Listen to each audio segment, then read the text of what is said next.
All right, so you've got the idea. Now let's make it real. In this episode, you've already picked your winner.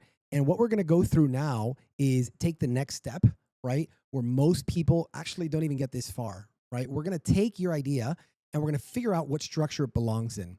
And now comes the hard part, which is, does this idea turn into a freelance gig? Is it a micro business that requires a little bit more formalization? Or is it a small company where it actually has to get incorporated, do licensing, and do all that other stuff that most jurisdictions are going to require of a legit company, right? And so we're going to make it easy, smooth, organic, the whole thing. The thing that you've got to realize that most people freeze here, and this is where you just got to keep plowing through. It's a little bit of paperwork, a little bit of bureaucracy, but it's necessary. This is what separates people who don't want to do that, employees, they just want to show up, punch to work, versus the people who are like, hey, I'll just push through this and I'm going to build it regardless of this little steep incline at the beginning, right? And so we're going to go from what should I build to how the hell do I start in this episode. Let's get going. So let's start defining the form. Step one is you got the idea. Let's make it real. I'm going to get this down. There it is. You got to get it real. And every business begins in one of three forms. It's either a freelancer, you and a laptop in a coffee shop, right? On Upwork or whatever, a small business. Maybe you get a website, maybe get a domain name and start doing a little bit of promotion on a few places like LinkedIn or so on and so forth, Instagram, or you build a full-fledged company, incorporation, bureaucratic licensing, maybe retail shop, warehouse, actual physical space, whatever that is, right? Think of it like a pyramid. And we're going to get into the whiteboard right now of your three main options to figure out which one might make sense the most. Okay, so we're going to draw a beautiful state-of-the-art triangle. And now we've got it. We're going to delineate the three possibilities that most people land in when they start a business. And that is the freelancer, right? Fast, flexible, right? Fast, flexible. You can do whatever you want. And zero bureaucracy. Okay? In the middle, or in the bottom right, you've got the small business, right? This is kind of the same thing, but it's structured. Okay, there's a little structure. It is credible, right? You got a website. Maybe you've got Stripe, LinkedIn, right? Maybe you got a company name, right? And it's still lean. So the cool thing to this is that it's lean. Okay, this is fast. Okay, and the last one is the real one, right? This is the company. This is formal. Okay, more people are going to trust the formality because you've invested money and time, and it's just more headache to build. And people know this. That's one of the reasons that banks, at the beginning of the turn of the century, when they were kind of first becoming established in the US and Europe, they were doing marble columns, they were doing marble walls, huge lobbies. If you go to New York, some of the older banks really are lavish, right? They've got gold trimming, they've got a lot of statues. It was a sign of, we're not going anywhere. You can deposit your $100, your $1,000, your $100,000 with us. We're not going to go anywhere. So people see that as proof of work that you're not going to go anywhere. An office, a secretary, staff, a factory, cars with your logo on it, those types of things, right? So these are three different things that you're going to have to consider which one works best for you. But a large company or a formal company, right, over here is quite different than any of the other two. Now, from my example from the previous episodes, obviously, if I wanted to start as a real estate agent where I live, let's say I was working somewhere else and I wasn't really happy and I wanted to leave, the probable starting point for that is here in lean, right? So I've got to start here. There's no way to freelance as a real estate agent. You need to basically show up as a licensed person. You've got to have probably an LLC or a company structure, at least at a bare minimum, to look like you're qualified and competent to do the business. Now, if you want to scale that to a real estate agency, you definitely want to get into a formal company where basically at that point you're building something of value. You have a staff, you have a meeting room, you have a closing table, a conference room, those types of things that people kind of know, okay, there's credibility here. I know this person's going to be here for the long term, right? So that was my example. And so the reason I want to tell you that is because that's how it applied to me. Now, before you commit to any of these, we're going to let AI simulate which version is going to be best, because you're going to look at each one and you're going to tell like AI, hey, can you simulate my future business, right? You're going to see the lifestyle, the cost, the risk, and the payoff, right? Before you make a single move. This is the beauty to having your co-pilot AI working with you. You're going to figure out which one of these is best. Okay, so now it's recording the screen and we're all good. I'm going to ask it in voice mode. Hey, ChatGPT. Now it's time to get this serious. I'd like to know whether this business, what it will look like as a freelancer, as a small micro business, basically me and a website and maybe advertising in a few spots, or what it will look like when I scale it out to an actual office with a receptionist, a conference table, my logo at the front of the building, maybe a company vehicle or two. Could you please look at the risks, the costs, and the benefits to each one, and also any disadvantages and possible blind spots? I'd like to see each one of these simulated and what the possible costs and time frame for deploying each version of these structures, right? So the structure of freelancer, the structure of micro business, and the structure of a small company, just so I can have an idea of what the startup phase will look like in its entirety. So as you can see, I basically spoke to it, and now it is running. I'm going to upload the transcription and see what it says.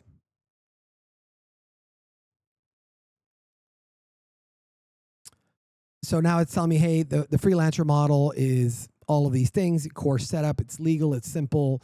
The tools, I'm basically using WhatsApp Business, Google Workspace, Canva, a CRM possibly, and I'm doing organic social media marketing. I'm just telling my neighborhood and my circle, hey, this is what I'm doing, this is what I'm up to. Let me know if you got any referrals for me. Business license, maybe.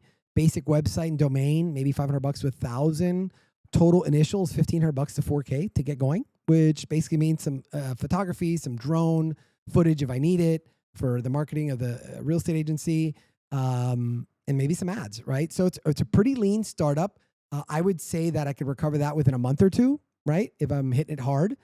Now let's go and look at the, and again, this is a general simulation, right? You can get deeper into each of these by just asking it to go more in depth. With the micro business model, if I was a real estate guy looking at becoming a lean agency, it's basically telling me formalize into a small entity, maybe one assistant, a junior agent, right? Somebody who's just starting off from college or somebody who just graduated from real estate school. And, we're going to need a brand. We're going to need identity. We're going to need a place to meet. And the proof of concept is that this is professional enough to bring in trust, but it's still agile, still can move, right? Legal, probably going to use an LLC or an LTD, depending on whether you're Europe or the US. Branding, a name, a logo, signage, social presence, right? Branded documents. I'm going to need an office, a staff, like we talked about. And rough numbers. It doesn't know what my location is exactly, but rough numbers. This is going to be about double. 5,500 to 11K. Again, this is about an 80% good model. And for doing this in 5 minutes, it's great to just simulate it at 80%, 90% accuracy, right? Ongoing monthly, it's going to tell me, hey, you're going to have some risk. You've got to have some money in the bank to be able to float this for a bit. 1,500 to $3,000 with an office, some salary, some ads, right? You might be able to cheapen it by getting a freelancer from overseas.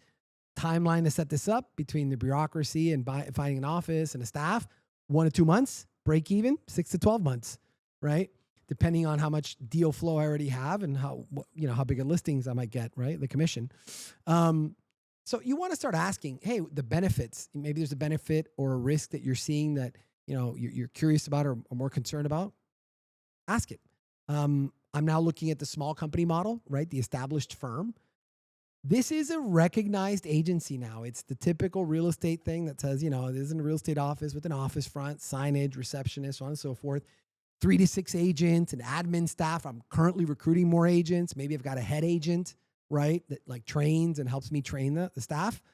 And this could look really good because, they start bringing in deals, and depending on the split, 50-50, 60-40, I could start bringing in revenue quickly, right? Especially if there's not much competition.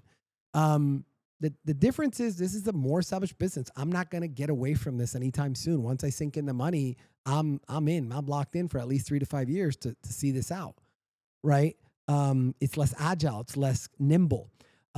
Some company vehicles that'll get me some calls, maybe.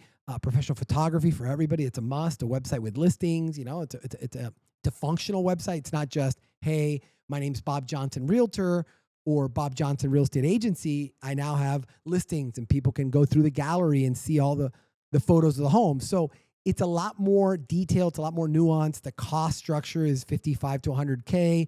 Yesterday, it modeled it out at between 25 and 50, but this is obviously bringing in admin and staff and more agents. It's a full-blown business, right? If you're really comfortable with your salary and your position where you are in your career, maybe you've been doing it for 3 to 5, 7 years, and you think you could take this on, do it. I would definitely be comfortable with this if this was something that, I was looking to do.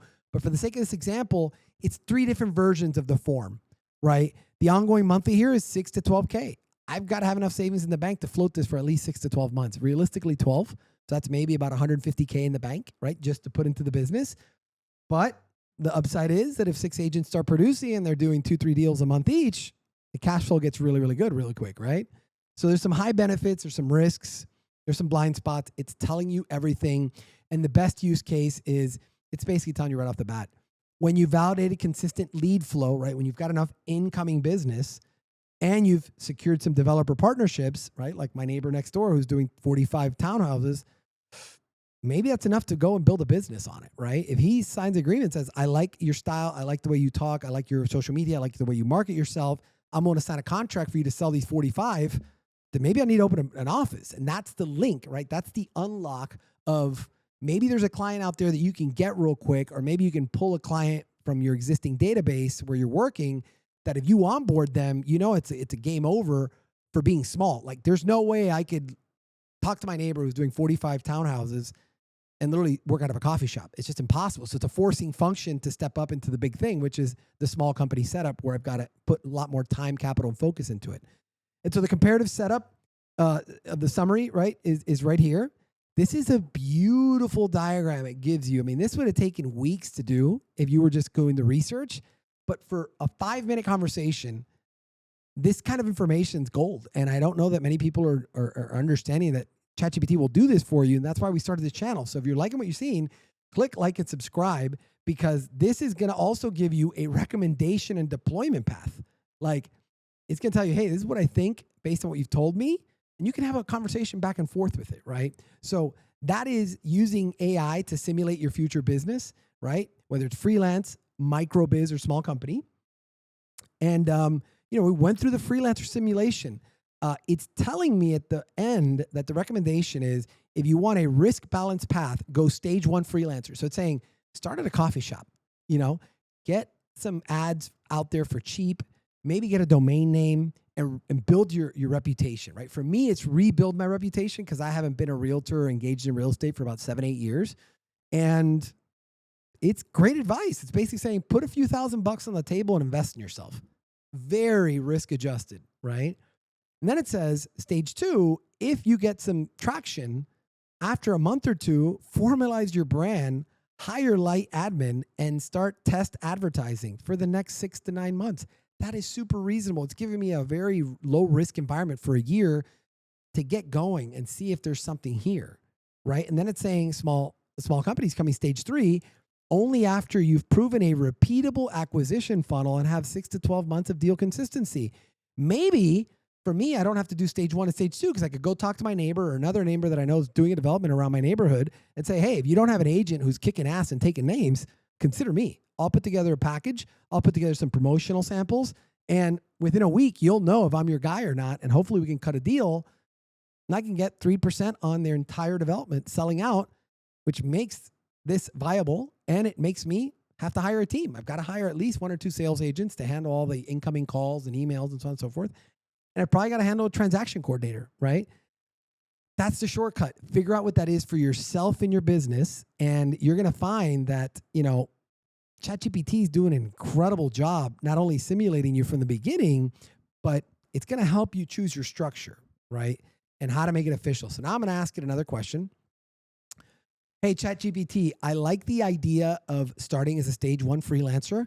I'd like for you to give me a simple structure that is tax optimized in the United States. Let's say I live in the state of Texas, and I'm looking to maybe spend 10 to 15 hours a week on this part-time as a micro business. I've already got some clients that I could onboard onto my business from where I currently work. I kind of want to formalize everything. What would that look like, and how much cost would I look like to formalize it at the micro business level? Boom. I just asked it a simple question about, hey, what's this whole structure going to look like that's tax optimized in my state, right? You're going to choose your jurisdiction. You upload it. There it goes. The lean LLC and S election later model, right? So it's going to tell you the goal, step-by-step structure. It's going to give you the tax advantages, right? Well, you can write off all your deductions. You need to get an EIN or a tax number in your country, which is pretty standard. It's going to tell you how to do it, what the costs involved are, local licenses, taxes, how they basically work, and a cost summary. This is going to cost me $1,000 to $2,000 a year upfront, $500 to $1,000. Totally reasonable, right? I don't have to go and Google this shit and try and put it all together. This is what AI does, right? You ask it a question, hey, choose my structure, make it official. Step by step, you're going to build it. And that's why you're on this channel. Click like and subscribe. We're making it easy for you. I don't know of any other way that you could start a business in 15 to 20 minutes, right? And so we're bringing this to the world. We want to share it because it's worked for me. And ultimately, the success of this channel, the success you're going to have, it's totally dependent on how much, like and subscribes we get, so we can grow this channel and share it with more people, and I can get some cool guests on, right? So now that we're going to go from the legal structure, right? Like, how do we form this thing called micro biz or small company or freelancer, right? I want to get to the real deal. Give me the money, baby. Talk to me about the money, right? Is this thing going to make money? Let's simulate some cash flow, some profits, some survival, right? And this is where ChatGPT really takes off, right? Okay, ChatGPT, I want to know if I were to go ahead and just jump to microbiz and spend a few $1,000 incorporating, what would it look like at a 3% commission rate, right? That's what real estate agents make or real estate agencies make. How many deals would I need to make if the average home in my area is selling for about $400,000? So if, let's say, there's 6 homes that I'm involved with, and the median one's around 400 grand. Let's also take a conservative model and say that I'm skewing down to 300 grand. What is a viable 12-month cash flow analysis and profit on my microbiz setup? So I'm probably going to work out of the house until I can hire someone. And I'd like to know, with the basic expense of just bureaucracy, licensing, and all that stuff in an LLC, what my first year could look like. And then also add what it will look like risk-wise, meaning like what will I have to put up every month? And so a nice P&L, right? A profit and loss statement. If you can create that, that'd be great. Thanks. I like to thank my ChatGPT as it works because it helps. It creates a dynamic between myself and the AI. Maybe it works, maybe it doesn't. But it will still spit out great formula, great numbers, and I don't have to sit there and pound it away in Excel. This is a huge advantage. This would have taken me 3 to 5 hours just to build this on Excel or Google Sheets. Now I could ask it and get an 80% accurate number within seconds, right? Commission revenue scenarios. If I'm doing 3% commission on 400 grand, 6 deals, 72 a year. That's not bad for part-time, right? If I skew downward to 300, say I get a few smaller townhouses because my neighbor's like, yeah, sure, I'll let you sell half of them. Let's try you out, right? And townhouses are generally a little smaller, so they're less money, less commission, no problem. It's still a place to platform from. 54 grand, right? Midpoint, now we're cooking 63 grand. That's not bad for part-time. That could be a nice little full-time, depending on where you live in the world, right? So it's going to estimate the 1-year expenses like I asked it. It's a Texas home-based microbiz, right? And it's saying these are your costs, all the stuff, MLS, licensing, insurance, marketing, photography, all the stuff you got to do, right? To basically say, hey, I'm Bob Johnson, real estate agent, right? 11.6. So I basically got to pay to play $11,600 to be able to take a shot at doing a deal every other month, which is nothing. It's 6 deals a year. I'm probably going to make between 50 and 70 grand for the first year. Okay, cool. That could work. So maybe you're like working a job or something that you don't really like. This is a great way to experiment, right? Try something new. The cool thing is that if you go to number 3, the 1-year P&L projections, it's basically saying what your net profit's going to be after your expenses is between 40 and 60 grand. Not bad, especially if you have some experience and you've already got a Rolodex and some clientele that you can start rolling into your business, right? Whether you're a designer, a photographer, you're working for somebody corporate doing sales and you want to roll it into your new thing. This is an example, right? Apply this to what your, situation is. And the 12-month cash flow situation, tell me, January's going to suck, right? The first few months are going to suck. But as you can see here, right around June, month 6, I start making some money, some good money. In fact, I start making it in the spring, but really when it starts getting good is right around June, July. So it's simulating cash flow. At the end of the year, it looks pretty heavy based on, having some recurring revenue. So what an incredible thing. Tell me, hey, the first few months might be rough financially. Prepare, have some savings. But after a year, dude, you're pretty much set. Like you just got to do one deal every other month. That's so part-time, right? So apply this to your own business. Look at the risk and sensitivity analysis, right? The risk factor, delayed closings, maybe fewer deals, right? Deal cancellations, that happens all the time. Hey, we're not really sure about this. The money, I thought that we were there. It's not really in the account. Oops, we're not going to be able to close. That kind of sucks. There's a high marketing cost per lead sometimes. I've got to basically do it organically. So it's telling me things, risk, sensitivity, ask it questions, dial into the risk so you really feel comfortable. And then it's going to say, dude, you're going to need some first year cash, right? Number 6, really important. You're going to need some upfront money, 5 to 6K. And that buffer lets you operate stress-free until you get your first few deals done. That's amazing. So one of the things that I can say is that this is a very extensive analysis, and it's going to give you some great key takeaways. Even 4 to 6 deals per year nets you 40 to 60 per, after expenses. Great part-time money. Cash flow risk. First 3 to 4 months will be negative. Keep a 5K buffer. That's like totally business consultant 101. You don't have to pay $100 an hour for that or more. Tax efficiency. A single member LLC is optimal under 60K profit.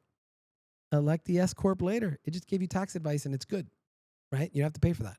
Or make a line or, go to somebody's office, just sit down and have a coffee with them, right? It's great. It's convenient. It's at the house. And so it's going to ask me questions. Hey, what do you want me to generate a spreadsheet for 12 months to model this out? If I want to get into the nitty gritty, let's do it. But if not, I basically have figured out the entire pathway from saying, I want to freelance, I want to be a micro biz. What does that look like financially? Tell me the risk, tell me the real deal, and how do I formalize? How do I take my idea, my dream, and turn it to something real? What's the next step? So we're not freezing along the way. We're getting momentum, we're crushing it, we're moving along. And next thing you know, you wake up and you're in your business and you're ready to lose your job with AI. That's why this channel's here. That's why we want to make it easy for you, organic and simple, to basically transition so that you're not one of those people that in a few years are going to get caught in a bad spot while AI takes their job. Front run it, replace yourself, and create your own opportunity using AI. We'll see you on the next one. If you liked what you saw, please click like and subscribe, and then feel free to follow up with this video or this one. They're both going to help you optimize how to date as an established man. You'll have more success with women. I guarantee it.